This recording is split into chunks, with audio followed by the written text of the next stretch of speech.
Hello बच्चों, good morning.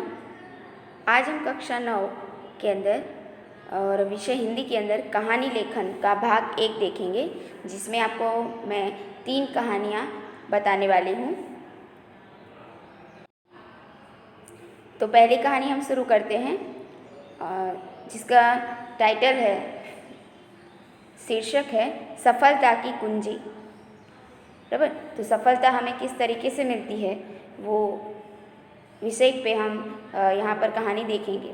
तो उसके कुछ पॉइंट आपको दिए गए हैं कि पढ़ाई में कमज़ोर लड़का, एक ही कक्षा में 2 बार अनुत्तीर्ण होना, जंगल में आत्महत्या करने जाना, एक बंदर का बच्चा पेड़ पर चढ़ने की कोशिश, बार बार गिरना, अंत में सफलता, बंदर के बच्चे से सीख मिलना, लड़के को सीख मिलना, घर लौटना, पढ़ाई में जुट जाना और उत्तीर्ण होना और अंत में सीख। बराबर। तो इन्हीं मुद्दों को ध्यान में रखकर हमें यहाँ पर कहानी बनानी है। बराबर। तो यहाँ पर आपको ये कहानी मैंने दी है, यहाँ पर समझा रही हूँ मैं आपको, और आपको ये जो है वो अपनी कॉपी में लिखनी है। तो सबसे पहले हम हेडिंग दे देते हैं, इसका शीर्षक दे के, अगर आपको शीर्षक समझ में नहीं आ रहा है कि इसको शीर्षक क्या दे सकते हैं, तो उसके लिए आपको क्या करना है, तो ऊपर पहले थोड़ी सी जगह छोड़ देनी कि जहाँ पर आप उसका शीर्षक लिख सको। बराबर।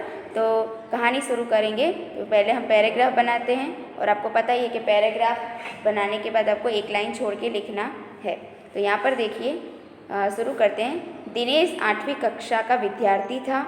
वह पढ़ाई के प्रति लापरवाह था, इसलिए वह इस कक्षा में एक बार फेल हो चुका था। अब फिर से वार्षिक परीक्षा आ पहुंची थी, परंतु दिनेश मन लगाकर परिश्रम नहीं करता था, इसलिए वो परीक्षा में दोबारा अनुत्तीर्ण हो गया। बार बार असफल होने से बहुत निराश हो गया।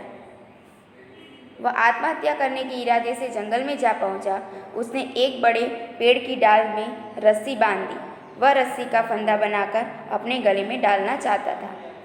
वह रस्सी का फंदा बना ही रहा था कि उसकी नज़र बंदर के एक छोटे से बच्चे पर पड़ी।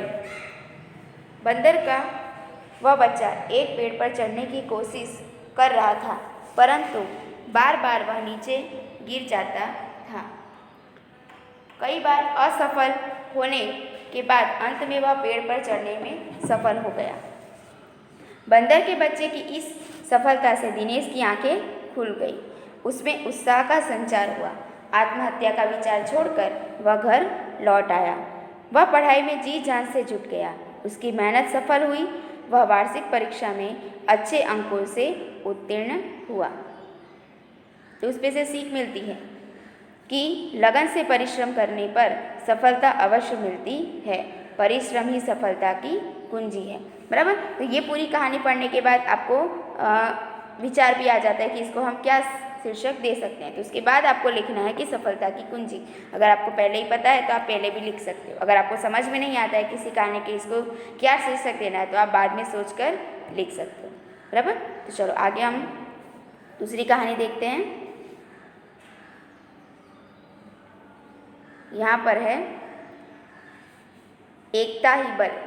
बराबर। एकता की शक्ति में बहुत बल होता है। बराबर।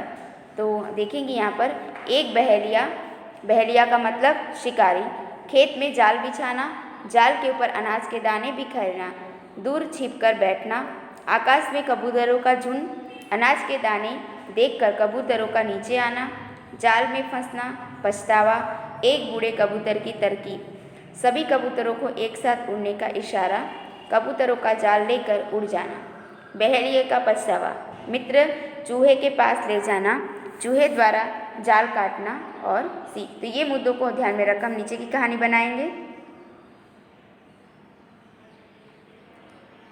तो एक बहेलिया था। एक दिन बड़े सवेरे वह जाल लेकर शिकार करने के लिए चल पड़ा। उसने एक खेत में जाल बिछा दिया। उसने जाल के ऊपर अनाज के दाने बिखेर दिए। इसके बाद वह थोड़ी दूर एक पेड़ के नीचे पीछे छिपकर बैठ गया। उसी समय कबूतरों का एक झुंड उड़ता हुआ वहाँ से गुजरा। कबूतरों ने खेत में अनाज के दाने ही दाने बिखेरे हुए देखे। लालच में वह आकर वे नीचे उतरे। जैसे ही उन्होंने दाने चुगना शुरू किया कि वे सभी जाल में फंस गए। सभी कबूतर पछताने लगे, लेकिन अब पछताने से क्या होने वाला था, बराबर, क्योंकि उन्होंने बहुत सारे दाने देखे थे और वो देखकर वो क्या करते हैं, वो लालच में आ जाते हैं कि इतने सारे दाने, और वहाँ पर वो नीचे खाने के लिए आ जाते हैं और जाल में उनके पैर फंस जाते हैं।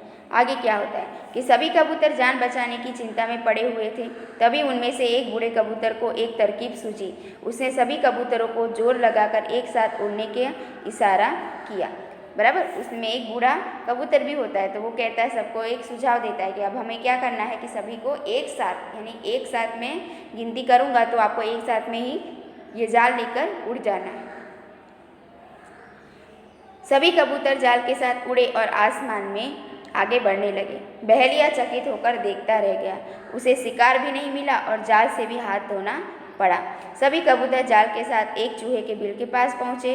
वह चूहा उस बूढ़े कबूतर का मित्र था। कबूतर ने अपने पैने यानी कि नुकीले दांतों से जाल काट दिया। इस प्रकार सब कबूतरों की जान बच गई। सीख मिलती है कि एकता में बड़ी शक्ति होती है। संकट में बुद्धि और एकता से काम लेना चाहिए।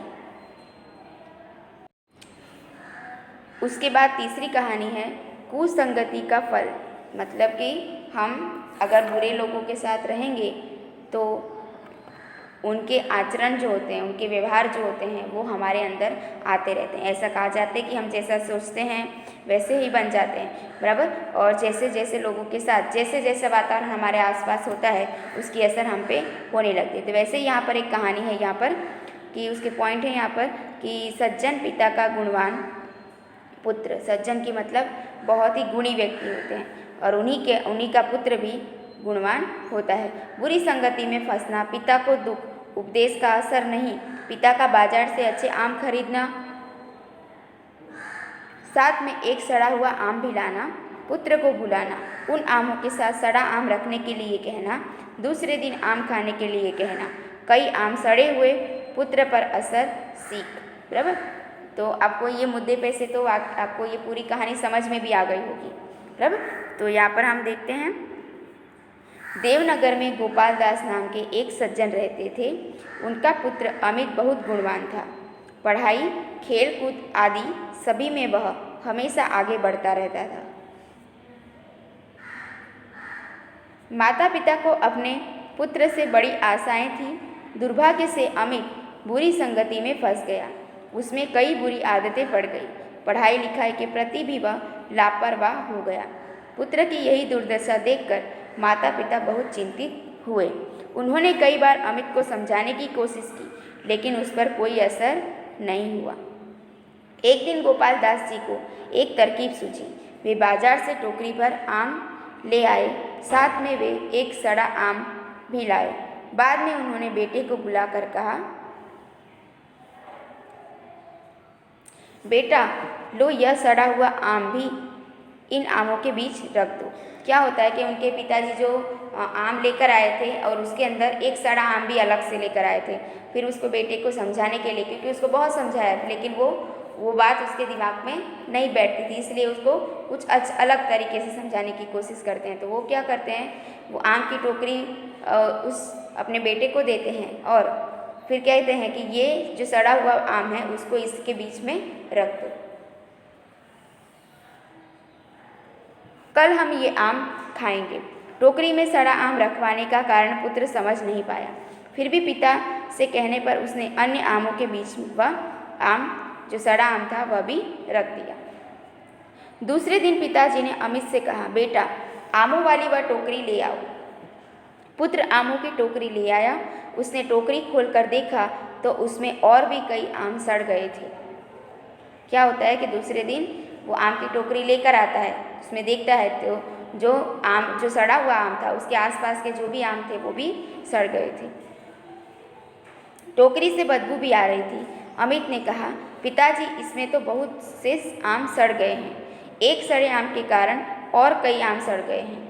गोपाल दास ने तुरंत कहा, हाँ बेटा देखो, एक सड़े आम की संगति से कई आम सड़ गए। फिर तू जो न जाने कितने खराब लड़कों की संगति में रहता है, क्या तेरा जीवन भी इन आमों की तरह बर्बाद नहीं हो जाएगा, बराबर।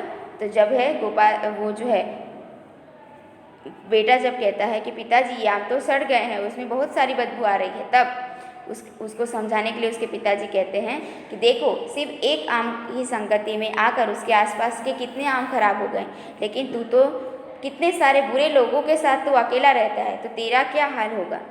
बराबर। तो पिताजी की यह बात सुनकर अमित की आंखें खुल गई। उसने अपने पिताजी से क्षमा मांगी। उसी दिन से उसने बुरे साथियों का संग छोड़ दिया। तो इस पे से सीख मिलती है हमें, बुरी संगति का फल बुरा होता है। बुरे साथियों से दूर रहने में ही हमारी भलाई है। बराबर। तो आज की जो ये 3 कहानियाँ हमने देखी वो भाग 1 है। तो आपको अपने व्याकरण विभाग के अंदर जो लेखन विभाग है उसी के अंदर आपको ये तीनों कहानियाँ लिखनी हैं, और जब भी आपको बुलाया जाएगा तो आपको स्कूल में आके उसको दिखाना होगा। ठीक है बच्चों, थैंक यू।